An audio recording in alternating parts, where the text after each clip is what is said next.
Under executive order of the president, all persons are required to deliver on or before May 1st, 1933, all gold coin, gold bullion, and gold certificates, which are now owned by them, to a Federal Reserve Bank, branch, or agency, or to any member of the Federal Reserve System. Criminal penalties for violation of executive order is a $10,000 fine or 10 years imprisonment or both.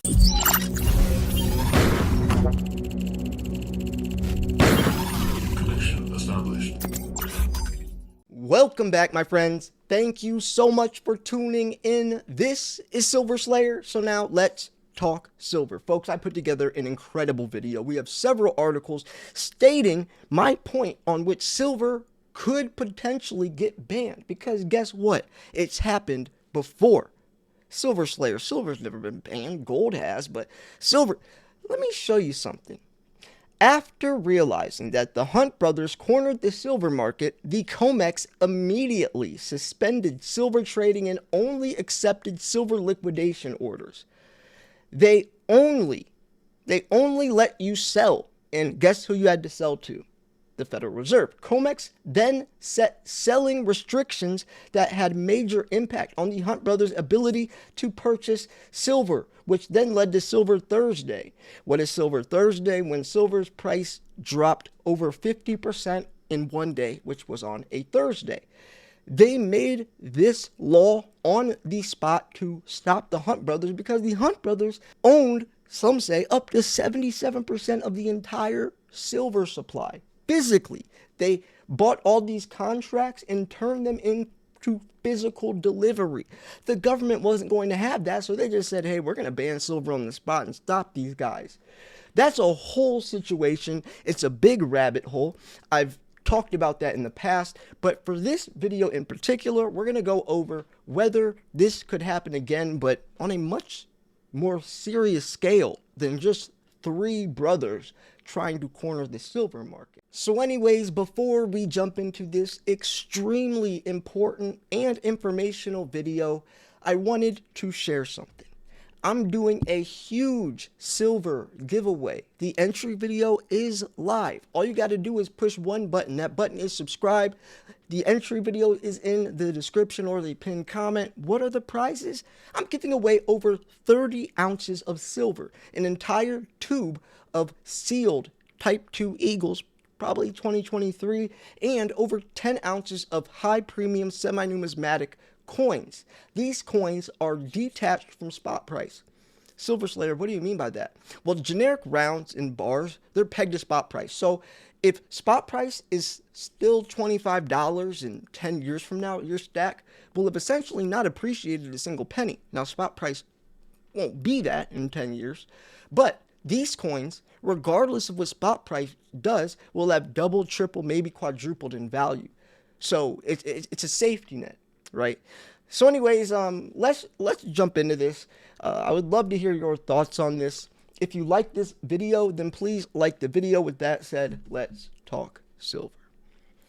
What happened in 1933 for them to confiscate everyone's gold? We know why they confiscated people's silver, or banned silver basically on the COMEX, as we already talked about from the Hunt brothers. So what happened with gold? And we're going to be going over several times throughout history that governments across the world have confiscated people's gold. Like I said, this is going to be a good video. On June 5th, 1933, the United States went off the gold standard, a monetary system in which currency is backed by gold, when Congress enacted a joint resolution nullifying the right of creditors to demand payment in gold. The United States has been on a gold standard since 1879, except for an embargo on gold exports during World War I. But bank failures during the Great Depression of the 1930s frightened the public into hoarding gold, making the policy untenable. Now, let me tell you something. And this is extremely interesting. For thousands of years, the gold to silver ratio was 8 to 1 or 16 to 1, right? 8 to 1 because that's the ratio it comes out of the ground, out of the Earth's crust. Every 8 ounces of silver will find 1 ounce of gold. Before that, it was actually 2.5 to 1. 2.5 parts silver equals 1 part gold. That's because back then they saw silver as magical. They thought silver was magic. Even, not gold, silver. Because silver is the most highly conductive metal for thermal conductivity and electricity and even light sensitivity as it's used in mirrors. But silver responds to elements like no other metal. It can purify water because it has antimicrobial properties. If you put silver in milk, it keeps the milk fresh longer. Silver is magical. It's the most useful element in the world. But over the years, it became 8 to 1, 16 to 1, and in 1933, FDR changed the gold to silver ratio from 16 to 1, which has been for thousands of years, to 75 to 1. Overnight, basically just devalued silver. So when you look at the gold to silver ratio nowadays, this is not a natural ratio. It should be at least 7 to 1.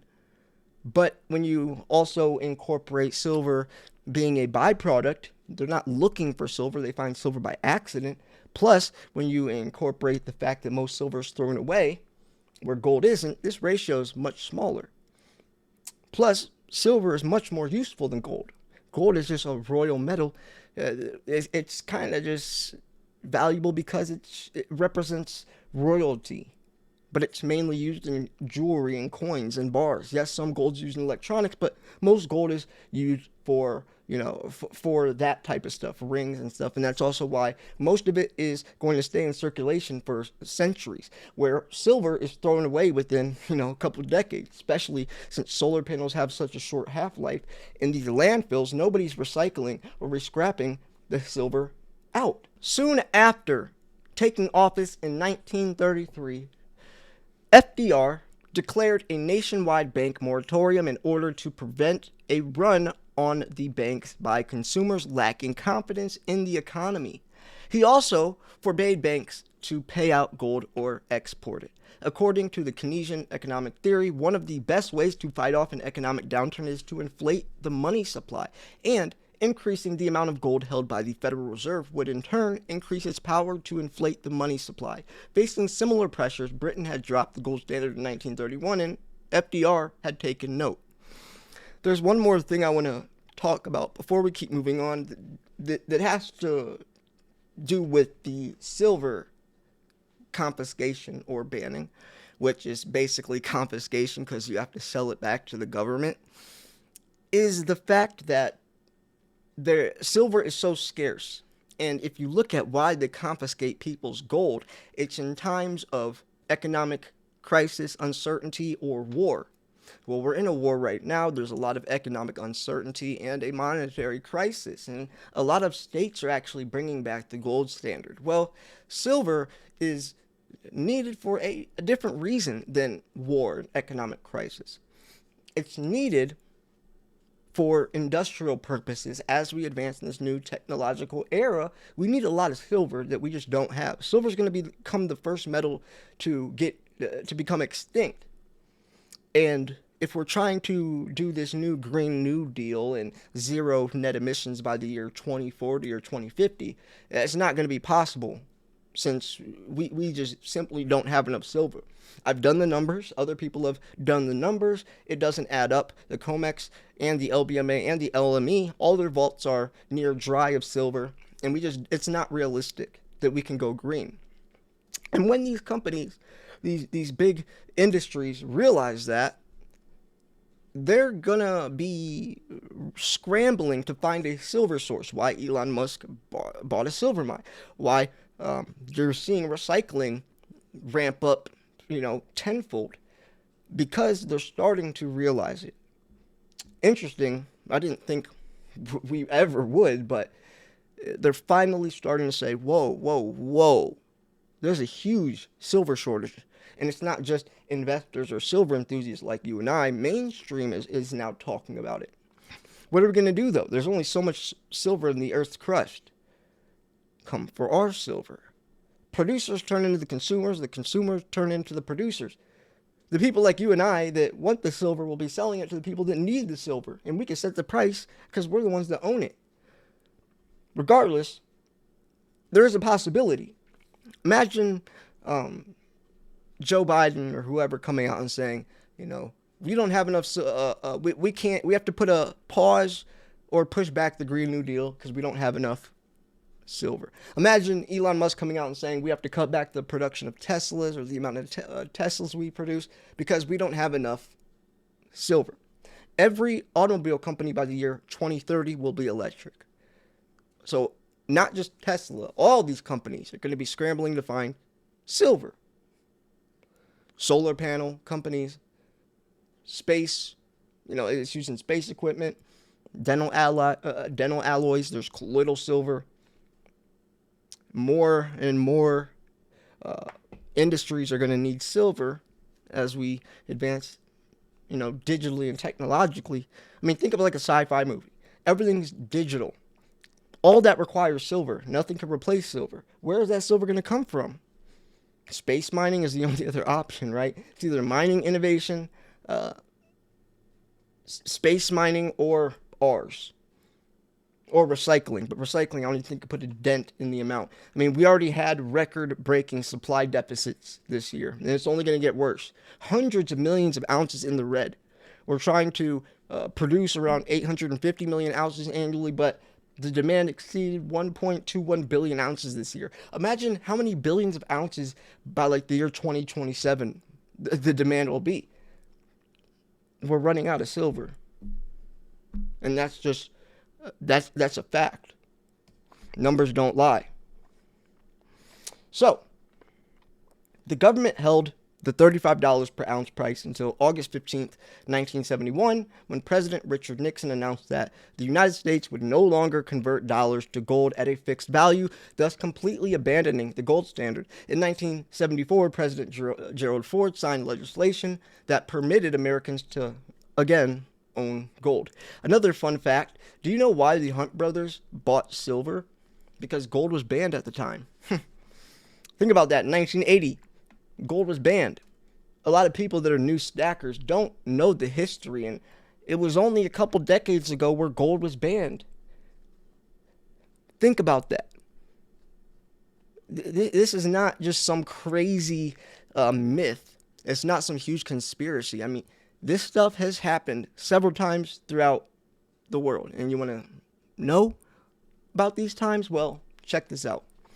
In Poland, a similar regulation was issued on November 7, 1919, which forced citizens to sell their gold and silver to the state. A month later, it was extended until January 31st, 1920. In Australia, Part 4 of the Banking Act, 1959, allows Commonwealth government to seize private citizens' gold in return for paper money, where the Governor General is satisfied that it is expedient to do so for the protection of the currency or of the public credit of the Commonwealth. And that's how they're going to try to push it, right? This is for, helping the country. This is for your own good. On January 30th, 1976, the operation of that part of the act was suspended. United Kingdom introduced the gold trade ban law in 1966. It's called the Exchange Control Act. 1947, it became illegal for UK residents to continue to hold more than 4 gold coins dated after 1817, or to buy any gold coins unless they obtained collector license from the Bank of England. The reasoning was to prevent people from hoarding the gold while the cost of living and inflation increased. This act was repealed in 1971. There's also other ones, a lot more barbaric, like, kicking down your front door and stealing your gold. But the whole point of this, and there's actually other ones, there is other ones that aren't in here. I didn't feel like going through every single time. Those are like the most common ones, but the point is that it's not as crazy as you think. A lot of people probably clicked on this video thinking, I'm just clickbaiting, but it's real. It has happened only 4 decades ago. Think about that. So anyways, yeah, what do you think about this? I thought this was a pretty important and interesting topic, in my opinion, especially seeing the actual, news article that they talked about. $10,000 in 1933 is probably like $100,000 in today's time, right, with inflation. Or 10 years in prison, or both. The craziest part is or both. Imagine having to pay $10,000 and 10 years in prison.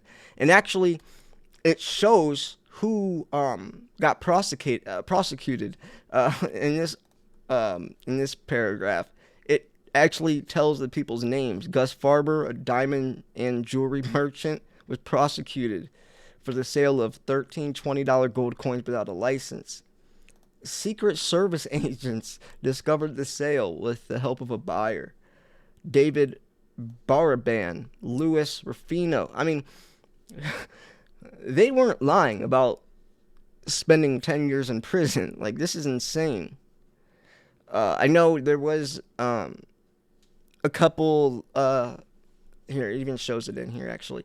There was a couple ways to keep your gold, but it was from, like, dealers, and it had to be certain types of gold.